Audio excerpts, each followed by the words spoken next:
السلام علیکم ورحمۃ اللہ وبرکاتہ۔ الحمد للہ رب العالمین، اہدنا الصراط المستقیم۔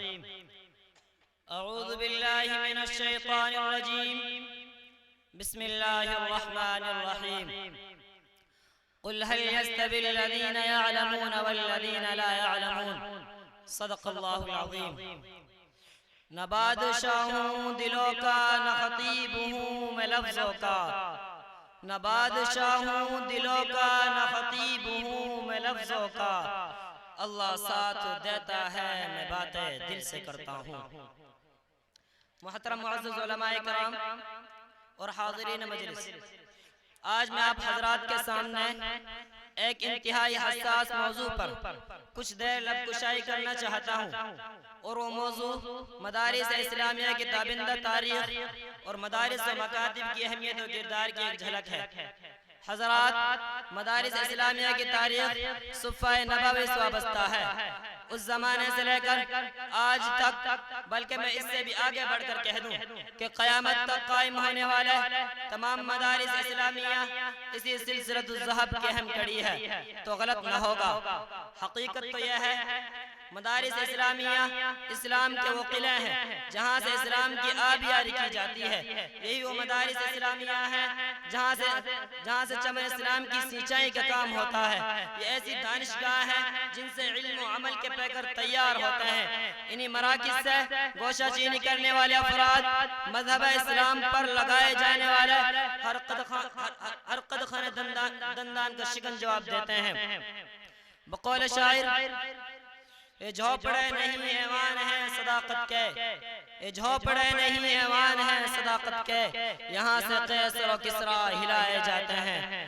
حضرات، اسلام میں مدارس اسلامیہ کے افراد نے ہر دور میں عالم کے امن و امان اور سکون کے لیے ایسی عظیم قربانیاں پیش کی ہیں۔ اگر میں پورا عالم کی تاریخ کی جھلکیں دکھاؤں تو میرے لیے اس مختصر وقت میں ناممکن ہوگا، اس لیے میں صرف ملک ہندوستان کے مدارس اسلامیہ کے کردار کی ایک جھلک دکھلانا چاہتا ہوں، تاکہ آپ سمجھیں کہ ان مدارس و مکاتب کے کردار کی تاریخ کیا ہے۔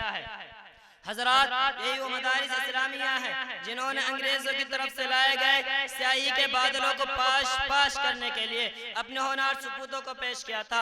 انہی مدارس کے سپوتوں نے آزادی وطن کے لیے اپنے جسموں کو چھلنی کرایا تھا۔ انہی مدارس کے باکمال فرزندوں نے قید و بند کی صحبت کو برداشت کیا تھا۔ انہی مراکز کے ملے ہوئے جالوں نے پھانسی کے پھندے کو چوما تھا۔ بلکہ میں تو یہاں تک کہتا ہوں، ان مدارس کے سپوتوں نے آزادی وطن کے لیے جتنا اپنا خون جگر بہایا ہے، دوسرے ادارے اپنے سپوتوں کے اتنے پسینے بھی پیش کرنے سے عاجز ہوں گے۔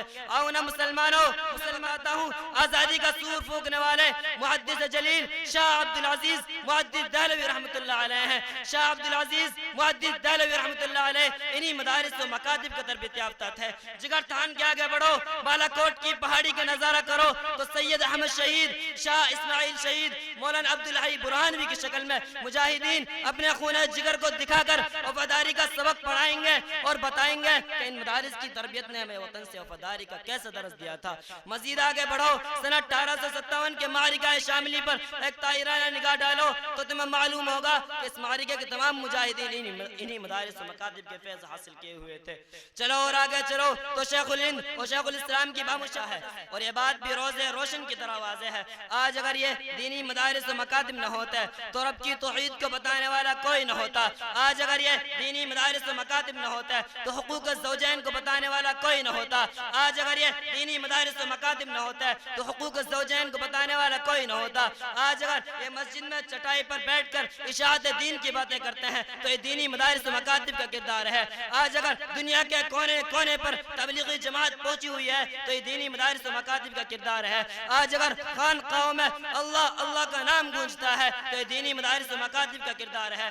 آج اگر ناموس صحابہ کے لیے کوئی لڑتا ہے تو یہ دینی مدارس و مکاتب کا کردار ہے۔ لوگ پھر بھی یہ کہتے ہیں ان مدارس کا کوئی کردار نہیں ہے۔ میں اس سے بھی آگے بڑھ کر کہتا ہوں، لاکھوں کروڑوں کے فنڈ مدرسے کو نہیں ملے، کالج اور یونیورسٹی کو ملے۔ سرکار کی چھتری اور سرپرستی مدرسے کو نہیں ملی، کالج اور یونیورسٹی کو ملی۔ لمبی چوڑی عمارتیں مدرسے کے حصے میں نہیں آئی، کالجوں اور یونیورسٹی کے حصے میں آئی۔ جب اتنا کچھ ان کو ملا تو پھر اس کا تقاضا تو یہ تھا میری قوم کا ہر دوسرا نوجوان ڈاکٹر ہوتا، ہر تیسرا نوجوان انجینئر ہوتا، ہر چوتھا نوجوان گریجویشن کیے ہوئے ہوتا، ماسٹر کی ڈگری لیے ہوئے ہوتا۔ لیکن اتنی مراعات اور فنڈز کے باوجود بھی ان اداروں نے میری قوم کو کیا دیا؟ وہ رزلٹ آپ کے سامنے ہے۔ لیکن اس کے مد مقابل ان مدرسوں کی چٹائیوں پر بیٹھ کر ان ملا لوگوں نے ایک ایک مٹھی آٹے کی بھیک مانگی ہے، زکوٰۃ کے چند ٹکڑے جمع کیے ہیں، فطرانہ مانگا ہے، قربانی کی کھالیں مانگی ہیں۔ تمہارے اسکول کے گیٹ پر کھڑے ہونے والے ایک چپڑاسی سے بھی کم تنخواہ لی ہے۔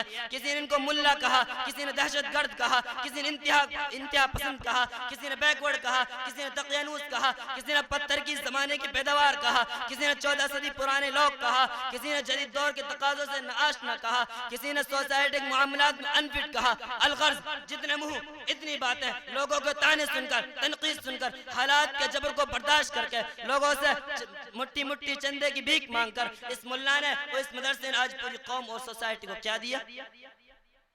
میں پوری ذمہ داری سے کہتا ہوں، اللہ کی قسم، آج پورے معاشرے میں چیک کر لو، اگر سر پہ پگڑی ہے، ہاتھ میں تسبیح ہے، اگر سر پہ پگڑی ہے، چہرے پہ داڑھی ہے، ہاتھ میں تسبیح ہے، زبان پر اللہ کا ورد ہے، خانقاہوں میں اللہ کا نام گونجتا ہے، مسجدیں سجدوں سے آباد ہے، میناروں سے اللہ اکبر کی صدائیں گونجتی ہیں، چھوٹے چھوٹے بچوں کے سینوں میں رب کا قرآن ہے۔